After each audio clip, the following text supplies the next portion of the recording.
Hi, good morning, everyone. Welcome to week 3 of your developmental writing course. I'm coming to you live from my classroom here at Sebring High School. Wanted to talk to you this week about what we are focusing on. This week, we are going to focus on something that will change your writing immediately, which are strong topic sentences. If you can master the topic sentence, then your paragraphs will stop feeling scattered. They'll feel intentional, controlled, and academic. And this week, you'll be practicing with an excerpt from How to Tame a Wild Tongue, written by Gloria Anzaldúa. So by the end of this week, you should be able to identify strong topic sentences. You should be able to write your own clear and focused topic sentences. You should be able to develop paragraphs with support and commentary. You should be able to use the structure for the simple math of writing well. You need to be able to review and know the 8 parts of speech so that your sentences are grammatically strong. I'm going to go right into the lesson for you. And so I'm going to go ahead and share my screen so that I can go over everything with you. What is a topic sentence? It is a clear, specific, and supportable a sentence that guides your reader. It states the paragraph's main idea. It does not have I think or I know or I understand. One of the examples is language shapes identity and determines how individuals are treated in society. That is stronger than language is important. Language is important is a very simple sentence construction. And while it is a solid sentence, it is not a really specific and clear and supportable topic sentence. A strong topic sentence controls your writing. And if it begins to drift, you need to revise it. And the best advice that I can give you for this is to make sure that you are 1000% reading your writing out loud before you submit it. So the simple math of writing well, that is in your chapter 4. And the equation for that is topic sentence plus evidence and commentary is equal to a strong paragraph. So you want to make sure that you don't have anything too broad. As I said previously, language is important. Is a example sentence. It's a very broad sentence. A stronger version has to have more detail in it because it gives you direction. Your strong topic sentence will make a clear claim. It will control the direction of the paragraph. It can be supported with evidence and is specific enough to guide discussion as well as commentary from your audience. So if it drifts away as you read it out loud, then that's a sign that it does need to be revised. So in chapter 4, we're focusing on paragraph structure. And if you think of paragraph writing with this equation in mind, like I said, topic sentence plus evidence plus commentary is equal to a strong paragraph. It is not complicated. It's structured. Your main idea is your topic sentence. Your evidence is an example, a quote, a detail, and an explanation. And your commentary is your explanation and why it matters. The biggest thing is you have to begin in academic writing is to take yourself out of the equation and take what you feel out of the equation. And that can be very difficult at times. This is the biggest area that students seem to stop in. I'm going to be right back. Give me just 1 second.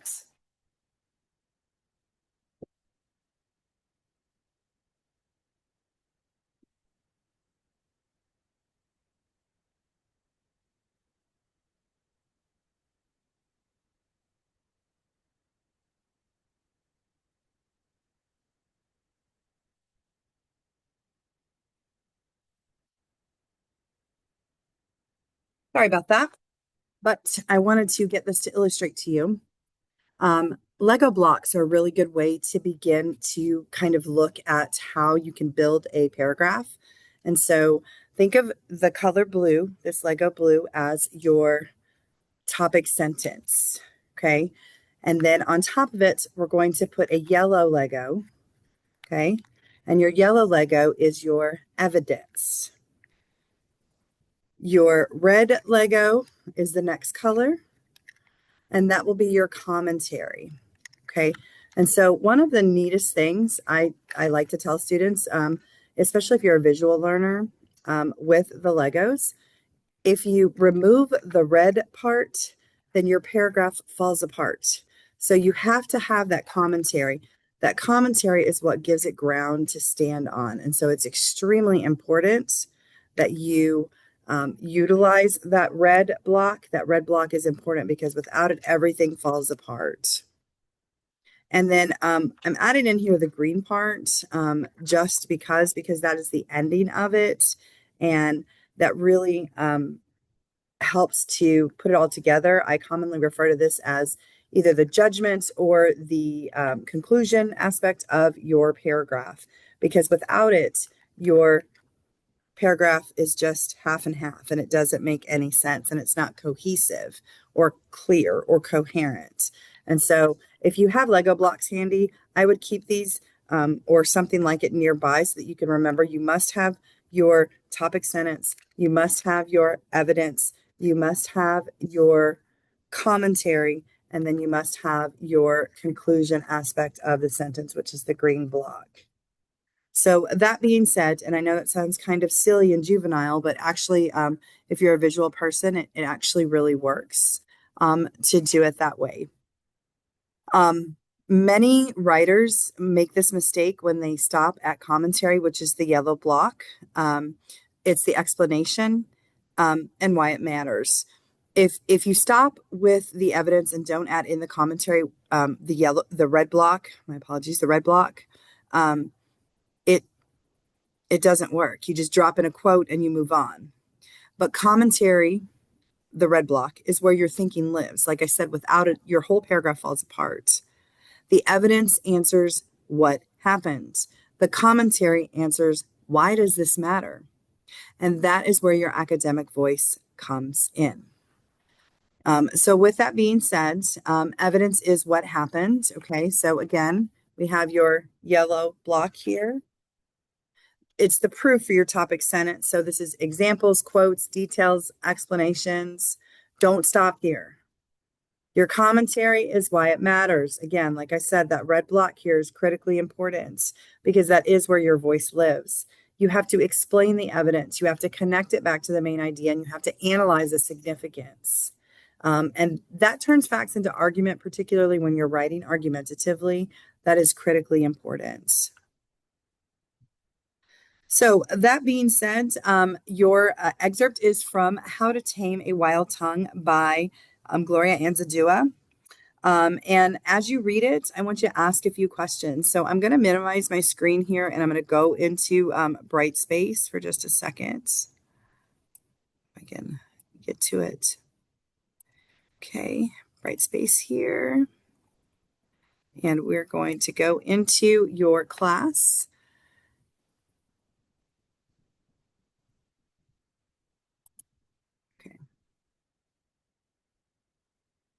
I am going to go back to my Zoom here and screen share.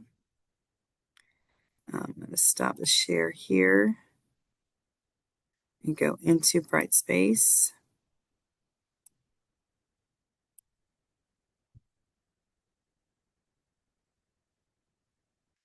Okay, so I'm going to go into content for you. And again, please remember that this is one of the first times I've taught this class online, and I'm in week 3.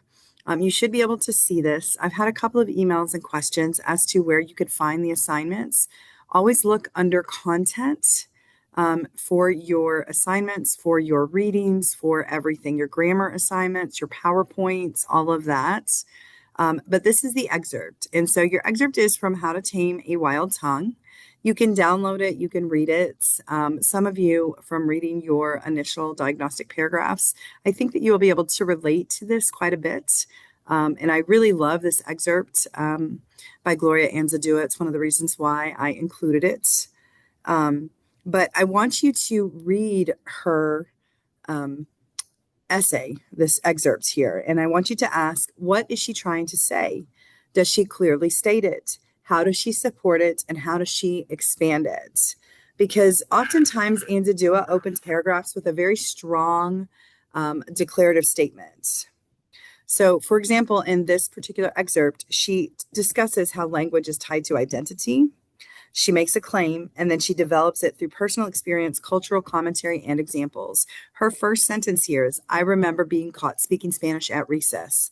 That was good for 3 licks on the knuckles with a sharp ruler. That is a very startling and very vivid anecdote, personal anecdote in this essay. I remember being sent to the corner of the classroom for talking back to the Anglo teacher when all I was trying to do was tell her how to pronounce my name. If you want to be American, speak American. If you don't like it, go back to Mexico where you belong. This is what her teacher said to her. And so she's giving that commentary. And like I said, I think some of you can actually relate to it. The way that she's organized this, and again, I've only given you an excerpt. You can read the full one. All you have to do is search for it. But her paragraphs are not random. They are controlled by an idea. And that is what we're practicing this week. When you analyze the passage, you need to look for where is the topic sentence, whether it's direct, whether it's implied, and how the supporting details connect back to it. So if you remove the topic sentence, would the paragraph still make sense? If not, then that means it is doing its job. So here, her topic sentence here, we are afraid of what we'll see if we look too closely at ourselves. The struggle of Chicanos of language is the struggle of language. So she has a lot of really good points in here. And so that's one of the things I did want to point out to you as we go through this week. I'm going to stop share and go back to my PowerPoint so that I can continue talking to you about looking at it. Again, like I said, it features controlled paragraphs driven by a specific idea. These are the questions asked, and I just went over that. Into the next slide. People judge others by language. That is very simple. It is a very broad statement, but it is a very simple statement. So, and it goes from simple to developed. And that's what I want you to do in your writing this week. So language judgments affects education, jobs, and social acceptance. We added clarity, structure, and development. You see how it starts here at this small box, and then it goes and it goes and it goes and it goes into this big complex diagnosis. If we expand this sentence using structure, people often judge others based on the language they speak, and this judgment can affect educational opportunities, employment, and social acceptance. Notice I added some details there. We moved from basic sentence, people judge others based on language, to the effect of people judging others on language, and oftentimes how it affects them. So it's like a cause and effect topic statement. And we moved from basic to developed with that. That's what we mean by simple math. Add clarity, add structure, and add development. So the next part of your week is your grammar practice, and I'm really just going to vaguely go over this. There are lots and lots of videos out there that you can Google on YouTube that will give you a better overview in grammar, and I can post some of those resources if you would like. Just send me an email and I'll be happy to email you some links. But very, very importantly, you have to know the parts of speech in order to create a strong sentence. So strong paragraphs require strong sentences. So you need nouns, person, place, thing, or idea. You need pronouns. They replace nouns, he, she, and it. Now, one thing I will tell you as a college professor, not just in developmental writing per se, but in 1101 and 1102, which are the two Englishes that come after, as well as humanities, is we discourage the use of personal pronouns in academic writing. However, because you are an emerging writer, I'm not deducting points for that just yet. As you move further along in the course, I'm going to slowly wean you off of using personal pronouns. Verbs are very important. Verbs show action. They show a state of being. If I walked to the store, that is my verb. It shows that I created that action by walking. If I drove to work, again, I created that action by driving. So that shows that action or state of being. An adjective describes a noun, And that's really important. So if I said something was very stimulating, I am actually talking about it and using a descriptive word. If I said something was boring, then I'm using a descriptive word. If I said something was scintillating, then that would be intriguing or interesting. Those are descriptive words and they described nouns. So if I'm talking about the book, for example, that I'm reading right now, that it is a very scintillating and thought-provoking book in that particular aspect, I'm using the adjective to describe the book. Adverbs in the next slide, and adverbs are often difficult to identify, but adverbs describe verbs, adjectives, or other adverbs. A rule of thumb when you are looking at adverbs is they often end in the ending with ly. She quickly walked to the store. And so that describes how I walked to the store. Prepositions are one of my favorite things to talk about because I like to tell students with prepositions. Preposition is anything a squirrel can do to a tree. A squirrel can go under the tree. A squirrel can go over the tree. A squirrel can go in the tree. The squirrel can be on the tree. The squirrel can even be under the tree. And so they show relationships as to where things are. Conjunctions. Now, if you are old like me, then you probably remember Schoolhouse Rock and conjunction function or conjunction junction. What's your function? If you haven't, then I will just throw out a video out there. If you Google Schoolhouse Rock conjunction song, it's a really great song. And it uses the analogy of a choo-choo train or a train connecting sentences together. The conjunctions are very simple. The mnemonic device that I always have used is fanboys: for, and, nor, but, or, yet, and so. Those are conjunctions. They connect words. Because is also a conjunction, but it's not used as often. And then the last one, and probably the most important one that we are most familiar with, is an interjection. An interjection expresses emotion. I like to refer to the interjection as the drama queen of grammar. It is rare in academic writing, particularly because you're not really expressing emotion. You're always generally writing in third person point of view, and that has to be very formal and stiff. A lot of the times, and so interjections are not often used. Why is this important? Why does the grammar matter? Again, because strong sentences rely on strong nouns, strong verbs, and precise modifiers. Weak writing often comes from weak verbs.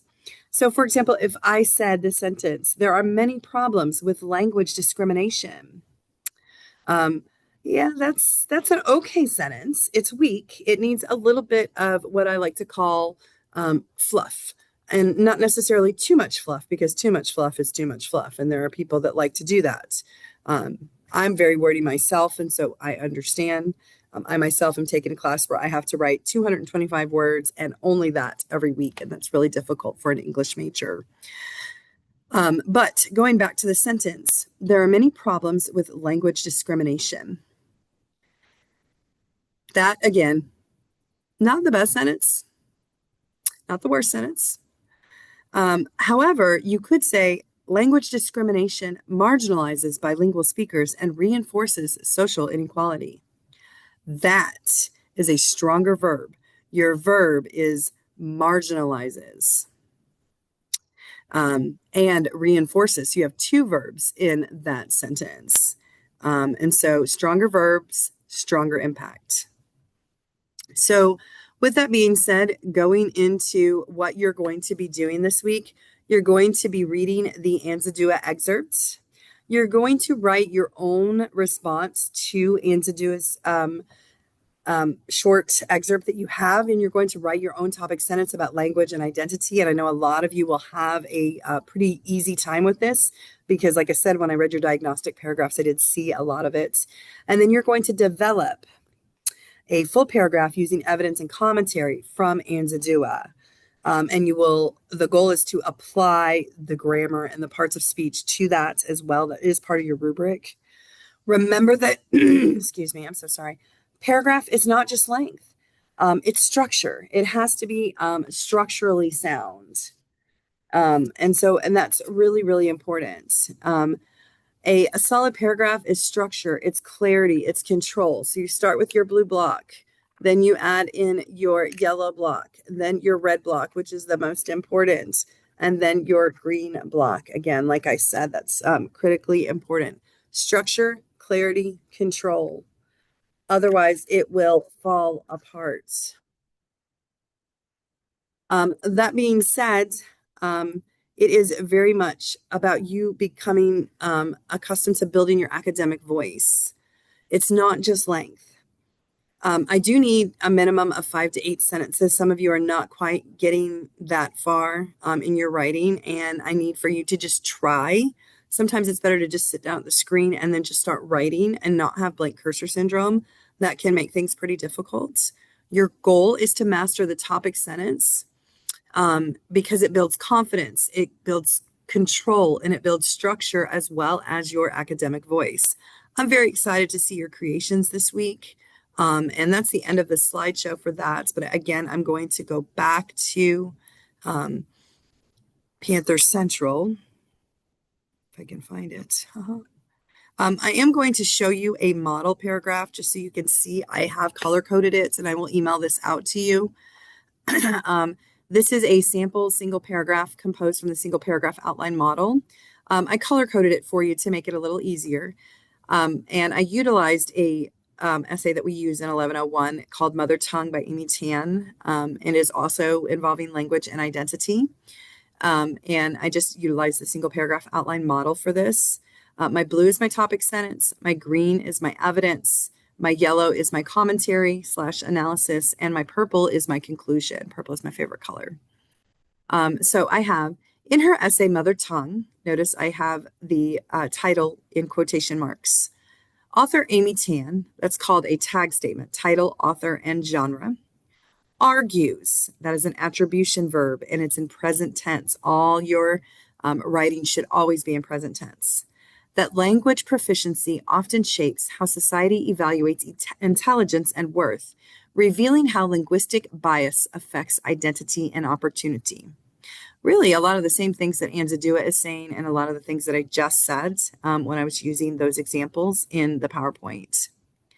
Tan explains that while her mother's English may appear, and here's where my quote goes, broken to outsiders, it is vivid, direct, full of observation and imagery.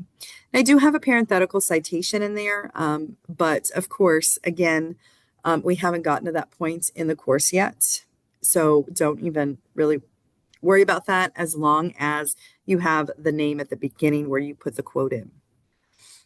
Challenging the assumption that grammatical perfection equals intellectual ability. Now, I'm going to go into yellow at this point because I have my blue, that's my topic sentence. My green is my evidence, that's my textual support. My yellow is going to be my commentary or analysis. By contrasting her mother's expressive storytelling at home with the dismissive treatment she receives in public spaces, Tan exposes how institutions equate standard English with competence and authority. This bias, Tan suggests, influenced her own academic development as she internalized expectations about what kind of English and therefore what kind of identity would be valued in school. So that's my commentary. Now, this is my conclusion sentence, and I highlighted it in purple. Through personal narrative and reflection, Tan demonstrates that language is not merely a communication tool, but a marker of belonging and credibility. And when society privileges one form of English over others, it implicitly ranks identities as well. Now, mind you, I have an extensive vocabulary, and so some of you may not even know some of the words that I just used in this paragraph. However, as well as the em dash, which is something that I use quite often instead of commas. I highlighted it. I have my blue here at the top, and then I have my evidence, okay? And so the color that I gave you was yellow for evidence, and then on this one, it's green for some reason. For red, because highlighting in red on a Word doc doesn't work, I used yellow, okay? And so I'm building that block again, And then my conclusion is that green at the top. And I use purple in this case. And so you may not use the same blocks, but if you remember the Lego structure, it will help you tremendously as you begin to build your paragraph. All right, I'm going to stop share now. I'm going to go back to Brightspace here so that we can, where are you, Brightspace? Okay. Yeah. I'm going to share my screen. I'm going to go back to Brightspace and just share because I've gotten a few questions this week about where to find things.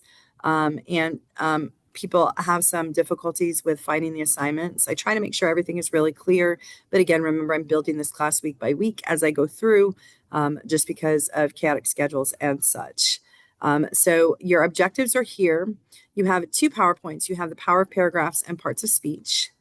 You have your excerpt from How to Tame a Wild Tongue. You can always find your excerpts under content. And then you have the grammar practice assignment.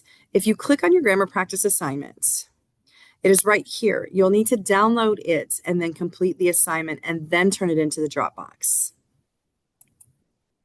Then, if you will go through, you will see the single paragraph outline template that I've provided for you. Again, this is also downloadable, and this will help you outline what you're going to write. For people that are planners, it oftentimes works. If not, you don't have to use it. It is just there as a recommended resource. This is another assignment. This is your writing notebook entry 3. This is going to be looking at evidence and analysis as well as a strong topic sentence. So you're going to read the excerpt from Gloria Anzaldúa and you're going to respond to the following prompt in a well-structured paragraph. It's 5 to 7 sentences minimum. And so you're looking at least around 100 words minimum. Okay. It needs to have these 3 criteria. It needs to have at least a strong topic sentence. It needs to have at least 2 pieces of supporting evidence. And it needs to have commentary that explains how the evidence supports your point. So the issue that you identified, in the first week, you can connect that back to the issue because I think that is a really good idea. And no matter what, if you get lost, you can always click back on week 3. And then that's it. That's what you have for this week. You do have a quiz on parts of speech. So if you'll go under assessments, and again, I'm under the instructor view, so it's a little different for me than it is for you. But if you go to quizzes, you will see that parts of speech quiz is due on February 25th. Other than that, I am going to be emailing everyone out an MLA template this week so that you can have that to utilize to complete your assignments, because as I was grading, one of the things I did notice is that a lot of you are not utilizing the MLA templates. If you need a refresher or a review on how to do MLA, please be sure that you go into week 1 where I have a video specifically on how to do MLA. Anyway, this concludes our instructional video for week 3. If you have any questions, as always, please feel free to email, text, or reach out. Oftentimes it's easier to text me and I will be more than happy to answer. Thanks so much and have a great week.